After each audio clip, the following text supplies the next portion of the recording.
அப்போ நமது சொந்த கலைகளை இந்த மண்ணிலே வளர்ப்பதற்காகத்தான் கோயில் முற்றங்கள் எல்லாம் உருவாக்கி வைக்கப்பட்டது. ஆனால் இன்று எங்கிருந்து கலைகள் இங்கே வந்து காசு சம்பாதித்து விட்டு போகிறது?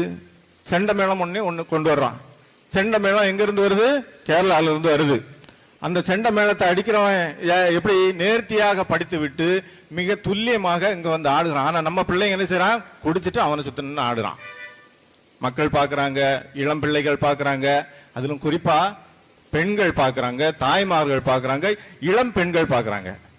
ஒரு இடத்துல இது பாக்குறேன், நமது பிள்ளைகள் குடிச்சிட்டு முன்னால் நின்று ஆடிட்டு இருக்கிறான், அந்த செண்ட மேளம் அடிக்கிறவன் பின்னால் நின்று ஆடிட்டு இருக்கிறான். நம்ம பிள்ளைங்க இளம் பிள்ளைகள், பெண் பிள்ளைகள். அந்த அதையும் தாண்டி நமது இளைஞர்கள் ஆடக்கூடிய ஆட்டம் அவர்களுக்கு பிடிக்கல. அதையும் தாண்டி எட்டி பின்னால் அந்த கேரளத்து இளைஞர்கள் ஆடுவதை பார்க்குறாங்க. நமக்கு நெஞ்சுக்குள்ள ஏதோ ஒரு குத்துன மாதிரி இருக்குது. நமது கலைகளை, நமது வீரக்கலைகளை வளர்த்தெடுக்கும் போது நாம் அந்த கோயில் முற்றங்களில் ஆடிக்கொண்டிருந்தோம். அந்த நேரத்தில் நமது இளம் பிள்ளைகள் நம்மை கண்டு ரசித்தார்கள். ஆனால் இன்றைக்கு ரசனை வேறு எங்கோ சென்று கொண்டிருக்கிறது. அன்பு மக்களே, இது பெரிய தவறு என்று சொல்லவில்லை. பெண்களின் ரசனைகள் தப்பி போக விட்டு விடக்கூடாது நம்மை தவிர. அவர்களை ரசிப்பதற்கு அங்கே ஆட்கள் இருக்கின்றார்கள்.